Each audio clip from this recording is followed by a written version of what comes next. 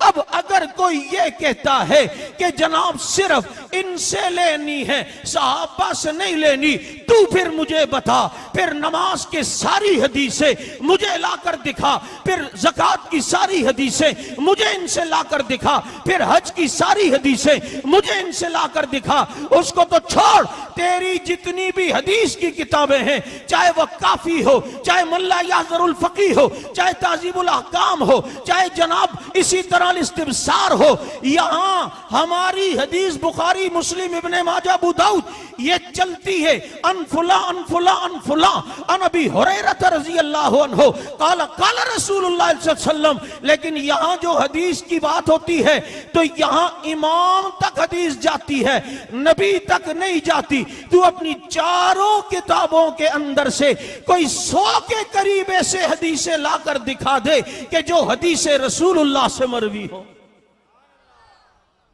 نہیں سمجھ آئی؟ ان جعفر ان باقن, یہاں تک تو ہوگا, آگے کیسے؟ بات سمجھنے کی کوشش کریں.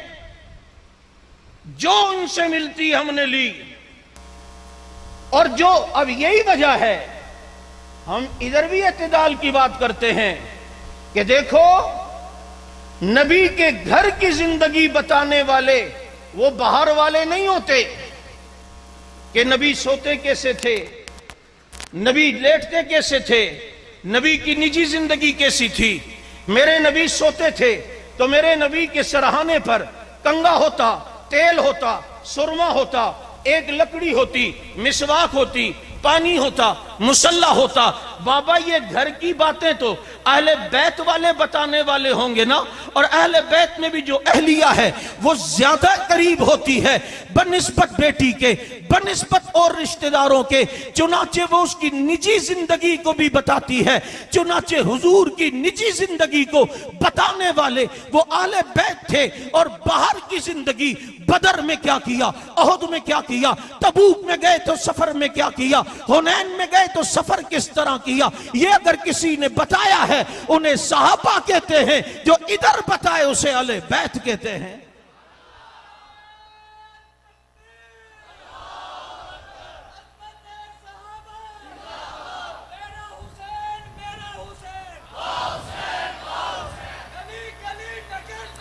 اس لیے یاد رکھو, کسی سے بحث نہیں, اس سے جب بات ہو اس کو ذرا سا دماغ سے سوچ. اگر 2-3 حضرات سے روایات لیں تو 2 تو اس وقت چھوٹے تھے, بیٹی دنیا سے نبی کے جانے کے 6 مہینے بعد چلی گئی, تو یہ ساری دنیا میں روایتیں جو نبی کی پہنچی ہیں ایک شخص نے تو نہیں پہنچائی, یہ پہنچانے والے تو صحابہ بھی تھے نا, ماننا پڑے گا یا نہیں؟ اور دوسری بات کہ آج اگر کوئی غیر مسلم اسلام میں آنا چاہے اور خدا نہ خواستہ ان کا لٹریچر پڑھتا ہے تو اس لٹریچر میں کیا ہوگا؟ ساری فضیلتیں اپنے گھر والوں کو نبی نے دیں, حسن کے یہ فضائل, حسین کے یہ فضائل, علی کے یہ, فاطمہ کے یہ, جو فضائل ان کے ہیں وہ ہیں. اب یہاں پر کوئی ناظم ہو, کوئی M P A M N O ہو, یہاں خدا نہ خواستہ کوئی سیلاب آ جائے, زلزلہ ہے, آفت ہے, اسے باہر سے امداد ملے, وہ سارے اپنے اپنے رشتہ داروں کو دے, باہر والوں کو نہیں, تو لوگوں کا تاثر کیا اچھا ہوتا ہے؟ لوگوں کے کمنٹس کیا اچھے ہوتے ہیں؟ وہ کہتے ہیں یار الیکشن میں نعرے ہم نے لگائے تھے, مارے ہم نے کھائی تھیں, تکلیفیں ہم نے برداشت کی, اب یہ فنڈ آیا, یہ صرف اپنوں کو, یہ چیز اخلاق کے بھی خلاف ہوتی ہے. اب اگر کوئی غیر مسلم خدا نہ خواستہ ان کا لٹریچر پڑھے تو وہ سارے فضائل نبی کے گھر میں تقسیم نظر آتے ہیں. اگلا سوچے گا قربانیاں تو باہر والوں نے بھی دی, مارے تو بلال نے بھی کھائی تھی, اپنا گھر تو ابو بکر نے بھی چھوڑا تھا, اپنا مکہ تو عمر نے بھی چھوڑا تھا, اپنا سب کچھ قربان کر کے خالد ابن ولید قدموں میں آئے تھے, یعنی ان کی کوئی فضیلت نہیں ہے. لیکن جب وہ آل و سنت کا مسلمانوں کا لٹریچر پڑھے گا وہ دیکھے گا نبی نے اگر فضیلت بتاتے ہوئے کہا تھا کہ حسین اور حسن یہ حسن و حسین یہ جنت کے نوجوانوں کے سردار ہیں، تو اسے یہ بھی نظر آئے گا کہ نبی علیہ السلام نے فرمایا ابو بکر و عمر یہ جنت کے بوڑھوں کے سردار ہیں۔ اگر اسے نظر آئے گا کہ نبی نے علی کا خط تھا اور علی کی فضیلت بیان کرتے ہوئے فرمایا تھا علی تیرا گھر جنت میں میرے گھر کے سامنے ہوگا، تو وہی یہ نبی حبشے کے بلال کی فضیلت بھی بیان کرتے ہوئے کہتے ہیں بلال میں جنت میں جا رہا ہوں گا، میرے اونٹ کی مہار تو نے پکڑی ہوئی ہوگی۔ اگر یہ نبی جہاں فاطمہ کا ذکر کر کے ان کی فضیلت بتاتے ہوئے کہتے ہیں الفاطمۃ بدعۃ منی، فاطمہ میرے جگر کا ٹکڑا ہے، وہاں یہ نبی باہر کی بھی عورتوں کی فضیلت بتا رہے ہیں۔ یہ آل و سنت کا لٹریچر پڑھے گا اسے سمجھ میں آئے گا نبی نے فضیلتیں صرف گھر میں نہیں بتائی ہیں بلکہ فضیلت گھر والوں کی بھی بتائی ہے، باہر والوں کی بھی بتائی ہے۔ یہ دو چیزیں میں نے آپ کو بتائیں، یہ یاد رہیں گی؟ اب سنیے، اصل میں شریعت کا اصل چہرہ مسخ کرنے کی کوشش ہو رہی ہے، لیکن یہ مسخ نہیں ہو سکتا، اور اس کے لیے بنیاد وہ چونکہ حضرات صحابہ کرام ہیں ان کو تان و تشنیع کا نشانہ بنایا جاتا ہے۔ آج جو چکا دیکھو اٹھتا ہے سوشل میڈیا پر، جسے گھر میں ماں نہیں پہچانتی وہ بھی اعتراض کرتا ہے حضرت عمر پہ، اعتراض کر رہا ابو بکر صدیق پر۔ تم دیکھو نا جو اٹھتا ہے، تمہارے یہ جہلم کا ایک جہنمی ہے انجینئر جس کو کہتے ہو، حالانکہ پلمبر ہے، اسے انجینئر کہنا ایسے ہی جیسے ختنہ کرنے والے کو کوئی سرجن کہے، جو ایک منٹ کے لیے الحمدللہ ہمارے سامنے نہیں بیٹھ سکتا۔ 4-5 سال سے ہمارا چیلنج چل رہا ہے، کوئی خیب اسے تیار کر کے لائے، پھر بتائیں گے کھوتی دیا تیرے اندر کتنا تپڑ ہے، آ تو صحیح دل جلوں کو پڑا فلک سے کام نہیں، جلا کے راکھ نہ کر دیں صحابہ کے غلام نہیں۔ پلٹ کے دیکھو ظالم تمنا ہم بھی رکھتے ہیں، اگر تو سنگ مرمر ہے تو پتھر ہم بھی رکھتے ہیں۔ کیا ہوا حضرت حیدری اگر دنیا سے چلے گئے؟ حیدری کے روحانی اولاد آج بھی موجود ہے، کوئی آئے تو صحیح حضرات صحابہ کرام کے مسئلے پر انشاءاللہ العزیز اتھے ہی باڑ دے مانگا جتھو نکلے ایسی۔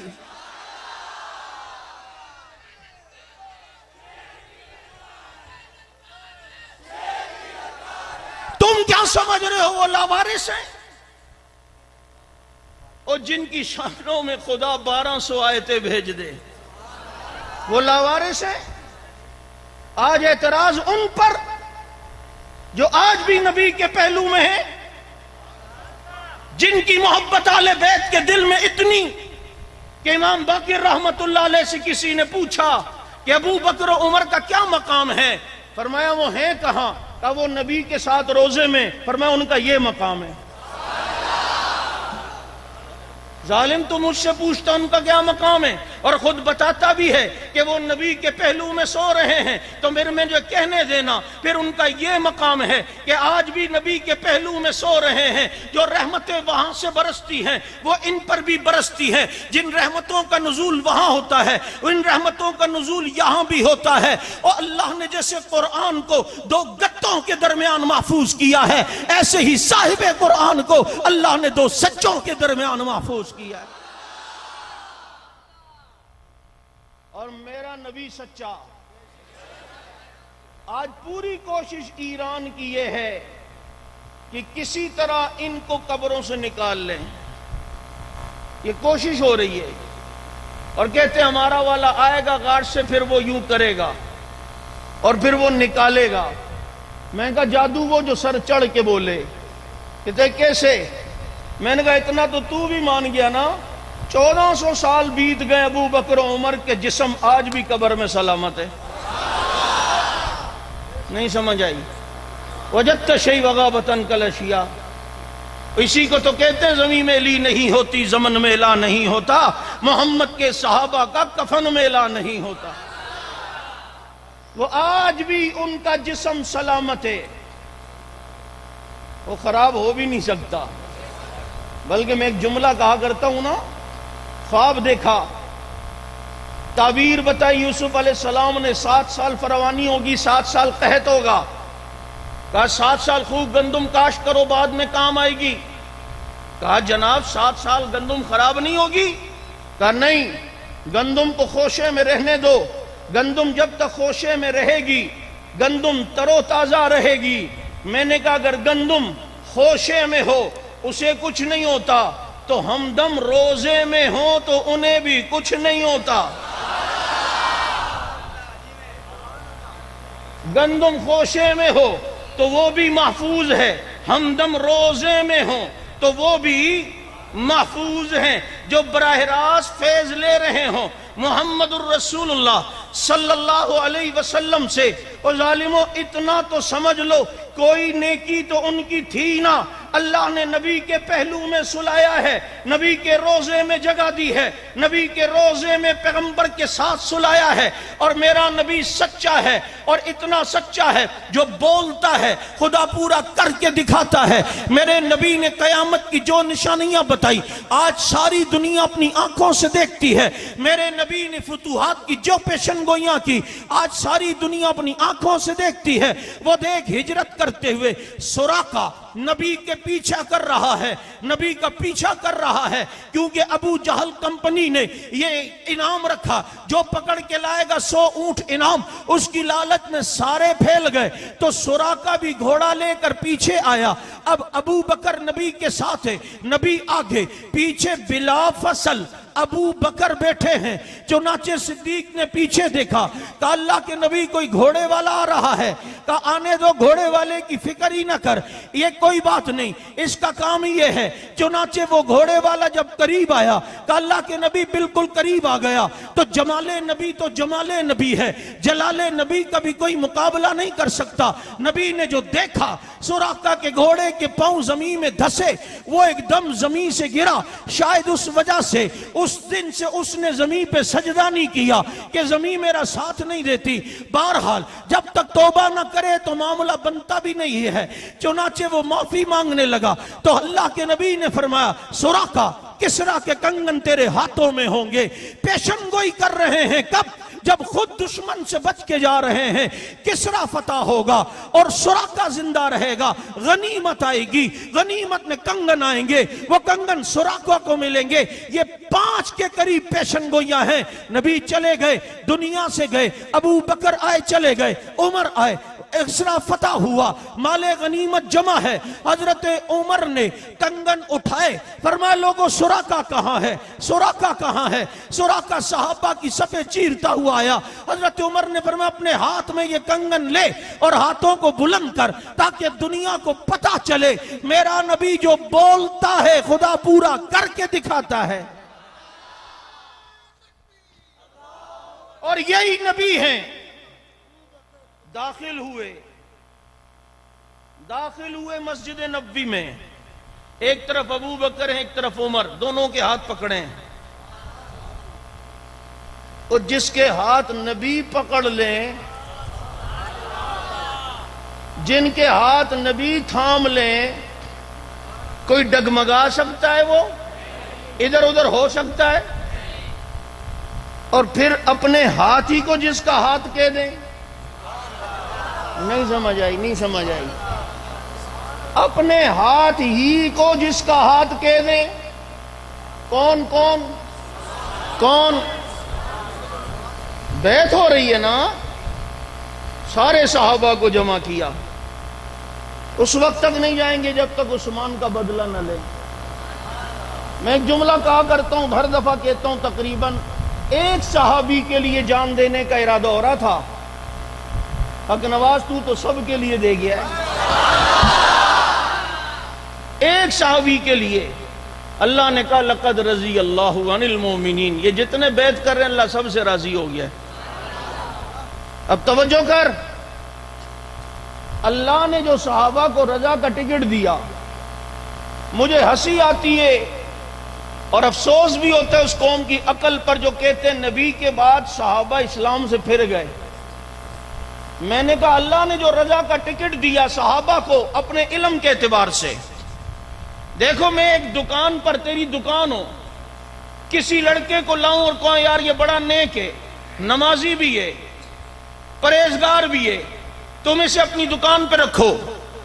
تم نے دکان پہ رکھا، 5-6 مہینے بعد آپ مجھے فون کریں، مولوی صاحب جس بچے کو آپ نے دیا اس نے تو بےایمانیاں شروع کر دی، ڈنڈی مار رہا ہے، گلک سے پیسے بھی چھپا رہا ہے، آپ تو کہہ رہے تھے بڑا اچھا ہے۔ تو میں کیا کہوں گا، یار اس وقت تو بہت اچھا تھا، میں نے تو اس وقت کے حال کے اعتبار سے کہا بڑا نیک ہے، مجھے کیا پتا آگے ماحول سے یہ بگڑ جائے گا، ماحول سے اس کی صحبت خراب ہو جائے گی۔ بھائی میں یہ کہہ سکتا ہوں نا کیونکہ میرا علم ناقص ہے، لیکن مجھے بتا اللہ کا علم کامل ہے یا ناقص ہے؟ اللہ نے اگر کسی کو کہا یہ اچھا ہے تو پتہ چلتا ہے مرتے دم تک اچھا ہوگا۔ اللہ نے کسی کو کہا کہ یہ میں اس سے راضی ہوں تو اب یہ مرتے دم تک اللہ اس سے راضی رہے گا، کیونکہ اب ایسا تو نہیں ہے کہ ابھی اللہ نے کہا میں ان سے راضی ہوں، اے نبی یہ تیرے صحابہ ہیں، یہ بہت اچھے ہیں، اولئک هم المؤمنون یہ سارے مومن ہیں، اولئک هم الفائزون یہ سارے کامیاب ہیں۔ ادھر تو اس وقت کہہ دیا، نبی کے بعد نعوذ باللہ صحابہ گمراہ ہو گئے۔ اللہ کہیں جی مجھے کیا پتا تھا آگے بگڑ جائیں گے، اس وقت تو اچھے تھے، بڑے نبی کے ہاتھ پر بیعت کر رہے تھے، تو میں نے کہا میں ان سے راضی ہو گیا۔ کیا اللہ کا علم ایسا ہے کیا؟ نعوذ باللہ، نہیں نہیں نہیں، اللہ کو ان کا حال بھی پتا ہے، اللہ کو ان کا مستقبل بھی پتا ہے، اللہ کو پتا ہے آج میں نے ان کے ساتھ رضا کا اعلان کیا ہے، اب یہ مرتے دم تک کام ایسے کریں گے جس سے ان کا رب راضی ہو۔ اب دیکھو اس بیعت میں ایک ایسا بھی شخص تھا جو اس بیعت میں شریک نہیں ہوا، حدیبیہ میں تھا، لیکن اللہ کو پتا تھا اس نے آگے گمراہ ہونا ہے اور خارجی فتنے کا سربراہ بننا ہے، چنانچہ وہ اس میں شریک نہیں ہو سکا اور وہ اس کا اونٹ کھو گیا، وہ اپنا اونٹ تلاش کرنے نکل گیا، وہ ادھر اونٹ تلاش کر رہا ہے اور صحابہ اللہ کی رضا تلاش کر رہے ہیں۔ یہ ہیں اب اللہ کے نبی صلی اللہ علیہ وسلم نے، یہ میں عرض کر رہا تھا کہ جس کے ہاتھ کو نبی نے اپنے ہاتھ کو جس کا ہاتھ کہا ہو، ہائے ہائے ہائے سمجھے نہیں ہو تم، مذاکرات کے لیے بھیجا تھا کس کو؟ کس کو؟ پہلے نبی نے حضرت عمر کو فرمایا عمر تم جاؤ مذاکرات کرو، حضرت عمر نے فرمایا آپ کا حکم سر آنکھوں پر، لیکن اللہ کے نبی آپ مجھے جانتے ہیں، اگر میں یعنی وہاں چلا گیا اور انہوں نے کوئی اونچی نیچی بات کی تو اس لیے میں سمجھتا ہوں قریش کے یہاں عثمان کی بڑی عزت بھی ہے، آپ انہیں بھیج دیں۔ نبی نے فرمایا ہاں یہ بات ٹھیک ہے، یہ مشورہ اچھا ہے، توجہ واقعات پڑھتے ہو سبق بھی لیا کرو۔ عمر کو کہا، حضرت عمر نے انتخاب کس کا کیا؟ عثمان کا، اور عثمان کا انتخاب جو عمر نے کیا تو تصدیق کس نے کی؟ اللہ کے نبی نے۔ عثمان عمر کا انتخاب ہو، اس پر مہر نبی کی ہوتی ہے۔ اب پتہ چلتا ہے حدیبیہ میں اگر عمر عثمان کا انتخاب کرے تو مہر نبی کی، رضا نبی کی، تصدیق نبی کی، تو دنیا سے جاتے ہوئے بھی عمر اگر عثمان کا انتخاب کرے تو مہر نبی کی، تصدیق نبی کی۔ اس میں کون سی ایسی بات ہے؟ اب جب حضرت عثمان جا رہے ہیں تو وہاں پر حضرت عثمان نے ان کو کوئی دین کی بات کرنی تھی، نماز پڑھا کرو، کلمہ پڑھا کرو، یا سیاسی انداز کی بات کرنی تھی؟ بولو، سیاسی نقطہ نگاہ سے نبی نے تجویز کر کے عثمان کو بھیجا ہے نا کہ عثمان موضوع ہے۔ تو آج جو لکھتے ہیں عثمان بڑے نیکوکار تھے، تہجد گزار تھے، بڑے قرآن پڑھنے والے، لیکن سیاسی سمجھ بوجھ ان میں نہیں تھی۔ تجھے پتہ ہے سیاسی سمجھ بوجھ نہیں تھی؟ نبی اس معاملے پر انتخاب کرتے ہیں تو عثمان بن عفان کا کرتے ہیں۔ عثمان کی سیاست پہ کتنی گہری نظر ہوگی؟ گہری نظر تھی تو جبھی تو 12 سال کے عرصے میں 22 لاکھ مربع میل سے اسلام کو 44 لاکھ مربع میل تک پہنچایا ہے۔ کتنے؟ 44 لاکھ۔ 22 لاکھ مربع میل پر حضرت عمر رضی اللہ عنہ چھوڑ کر گئے، اور جب حضرت عثمان دنیا سے گئے تو اسلام کتنے؟ بولو 44 لاکھ۔ وہ الگ بات ہے کہ آخر میں ان بدبختوں نے سازش کی، ابن سبا کی نسل نے، اور ایک گراؤنڈ بنانے کی کوشش کی، اور وہی گراؤنڈ آج صحابہ کے خلاف بنایا جا رہا ہے، حالانکہ صحابہ پر اعتراض بنتا ہی نہیں ہے۔ بابا جن کے جنتی ہونے کا ٹکٹ رب نے دے دیا، اعتراض بنتا ہے؟ جن کے کامیاب ہونے کی بات رب نے کی، اعتراض بنتا ہے؟ صحابہ کے کسی عمل پر اعتراض ہو ہی نہیں سکتا۔ بات نقطے کی سمجھنا علمی، اس لیے کہ صحابی عمل کی وجہ سے نہیں بنتا، دیدار مصطفیٰ کی وجہ سے بنتا ہے۔ جب عمل کی وجہ سے صحابی بنتا ہی نہیں تو عمل پر اعتراض ہو سکتا ہے؟ اس کے صحابی ہونے میں کوئی فرق نہیں آئے گا۔ احد میں فجر کے بعد اسیرم مسلمان ہوئے، ظہر سے پہلے شہید ہو گئے، ایک نماز نہیں پڑھی، ایک روزہ نہیں رکھا، ایک حج نہیں کر سکے، کوئی قرآن نہیں پڑھ سکے، زکوٰۃ نہیں دے سکے، کوئی عمل نہیں کیا، نماز بھی نہیں پڑھی، لیکن آج ساری دنیا کے نمازی اسیرم کا مقابلہ کر سکتے ہیں؟ سارے دنیا کے روزے دار اسیرم کا مقابلہ کر سکتے ہیں؟ نہیں نا، کیونکہ بعد والوں نے نماز پڑھی، کسی نے روزہ رکھا، کسی نے صدقہ دیا، کسی نے قرآن دیکھا، کسی نے حج کرتے ہوئے بیت اللہ دیکھا، اسیرم نے چہرہ رسول اللہ دیکھا۔ تو عمل ایک نہیں کیا، لیکن جنتی ہیں یا نہیں؟ صحابی ہیں یا نہیں؟ پتہ چلتا ہے عمل کی وجہ سے صحابی نہیں بنتا، تو اعتراض بنتا ہی نہیں، جیسے انہوں نے بنانے کی کوشش کی۔ یہ باتیں میں اس لیے اس انداز میں کہہ رہا ہوں، ہم نے صرف جوشیلے بیان اور وہ سنے، دلائل کی تیاری ہمارے پاس نہیں۔ یہی وجہ ہے کہ جو ان بدبختوں کی جب ویڈیوز دیکھتے ہیں تو دل میں وسوسے آتے ہیں۔ مرزا انجینئر کتنوں کو گمراہ کر چکا ہے صحابہ کے مسئلے پہ، حالانکہ ہمیں پتہ ہوتا ہے وہ کہاں ڈنڈی مارتا ہے۔ حضرت معاویہ رضی اللہ عنہ کے مسئلے پہ یہ لوگ جو دھوکہ دیتے ہیں تو کہاں دیتے ہیں، کس کس طرح ہمیں پتہ ہو۔ مجھے کسی نے کہا دیکھو آپ کی تاریخ مدینہ دمشق میں ایک روایت ہے، میں اس کی سند میں نہیں جاتا، میں اس کے اعتراض کے جواب میں کہہ رہا ہوں کہ وہ روایت یہ کہ اللہ کے نبی جب جنت میں چلے جائیں گے سارے صحابہ بھی جنت میں چلے جائیں گے، لیکن معاویہ کو دیکھیں گے وہ جنت میں نہیں ہوگا۔ آپ کی سنیوں کی تاریخ مدینہ دمشق میں نے کہا پتر اتنا تو من گیا نا سارے صحابہ جنت میں، نہیں سمجھا یار، تم تھک گئے ہو ہے نا، کہتے سارے صحابہ جنت میں ہوں گے معاویہ نہیں ہوں گے، نبی دیکھیں گے۔ میں کہا صحابہ کو تو مان لیا نا جنت میں، معاویہ کو میں تیرے سے منواؤں گا۔ میں کہا کہاں جا رہا ہے؟ کہتے نماز پڑھنے۔ میں کہا کیوں؟ قرآن تو کہہ رہے لا تقربوا الصلاۃ، نماز کے لیے نہ جا۔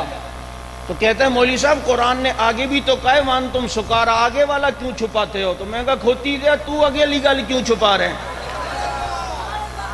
جیسے کیا مطلب؟ میں نے کہا یہ ہاتھ تو ہٹا، آگے تو ہٹا، یہ انگلی ہٹا، یہ نیچے کی لائنیں بھی پڑھ تاریخ مدینہ دمشق میں کہ نبی دیکھیں گے معاویہ نہیں، فرمائیں گے معاویہ کہاں ہیں؟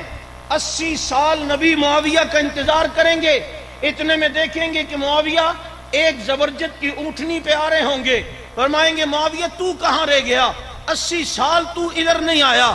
تو معاویہ کہیں گے اللہ کے نبی اللہ نے مجھے اپنے عرش کے سائے کے نیچے اللہ نے روک لیا تھا،